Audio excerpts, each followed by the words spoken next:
le défilé. Dans le faubourg planté d'arbustes rabougris, où le pâle chardon pousse au bord des murs gris, sur le trottoir pavé que limitent des bornes, lentement, en grand deuil tous deux, tristes et mornes, et vers le couchant d'or d'un juillet étouffant, vont ensemble une mère et son petit enfant. La mère est jeune encore, elle est pauvre, elle est veuve, résignée et pourtant droite encore sous l'épreuve, elle songe sans doute au sombre lendemain. Et le petit garçon qu'elle tient par la main a déjà dans ses yeux agrandis par les jeunes l'air grave des enfants qui s'étonnent trop jeunes. Et il marche, regardant le coucher du soleil, mais voici que, parmi le triomphe vermeil, des nuages de pourpre aux franges d'écarlate, là-bas, soudaine et fière, une fanfare éclate, et, poussant devant eux clairons et timbaliers, apparaissent au loin les premiers cavaliers d'un pompeux régiment qui vient de la parade. Des escadrons, mais c'est comme une mascarade. Les enfants et le peuple, hélas, enfants aussi, s'arrêtent en chemin pour les voir. Or ceux-ci sont très beaux, et le fils de la veuve regarde. Lui qui vécut dans les murs froids d'une mansarde, il n'a jamais rien vu de tel. Il est hagard, et sa mère lui dit, bénissant ce hasard, et distraite elle aussi de ses rêves austères. Restons là, nous verrons passer les militaires. Ils s'arrêtent tous deux, et le beau régiment, sombre et pesant d'orgueil, défile fièrement. Ce sont des cuirassiers, ils vont, musique en tête, répandant alentour comme un bruit de tempête. Les casques sont polis ainsi que des miroirs, les sabres sont tirés, tous les chevaux sont noirs. Ils ont la flamme aux yeux et le sang aux narines. Les cuirasses d'acier qui bombent les poitrines jettent à chaque pas des éclairs aveuglants.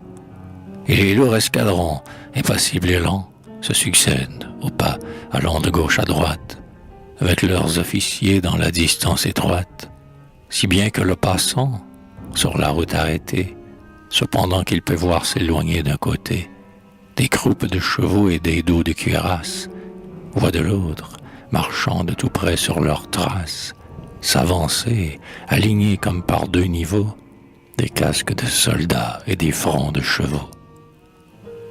Et ce spectacle est plus sublime et plus farouche dans la rouge splendeur du soleil qui se couche. Mais l'œil tout ébloui des ors et des aciers, l'enfant cherche surtout à voir ses officiers qui brandissent, tournés à demi sur la selle, leur sabre dont la lame au soleil étincelle, et sont gantés de blanc ainsi que pour le bal, et commandent, tandis que leur fougueux cheval, se rappelant sans doute une ancienne victoire, secoue avec orgueil son mort dans sa mâchoire.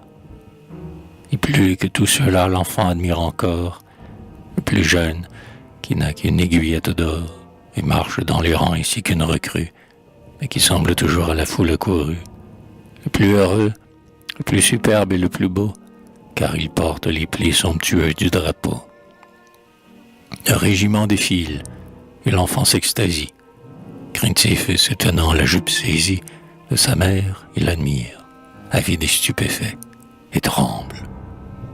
Mais alors celle-ci, qui rêvait, le regarde, et soudain elle devient peureuse. La pauvre femme, qui n'a guère été heureuse, que pour son fils ce beau régiment parada, craint maintenant qu'il veuille un jour être soldat.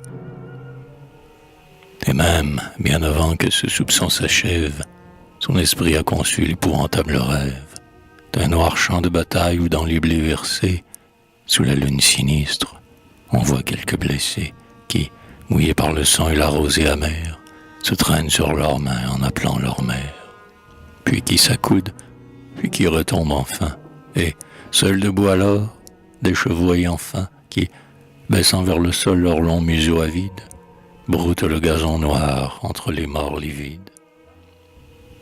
Elle entraîne son fils, elle a le cœur glacé, et, bien que le brillant régiment soit passé, et qu'au coin du faubourg tourne l'arrière-garde, l'enfant se plaint tout bas, et résiste, et regarde. Son rêve qui s'enfuit, espérant voir encore, là-bas, dans la poussière, une étincelle d'or, et détestant déjà les amis et les mères qui nous tirent loin des dangers et des chimères.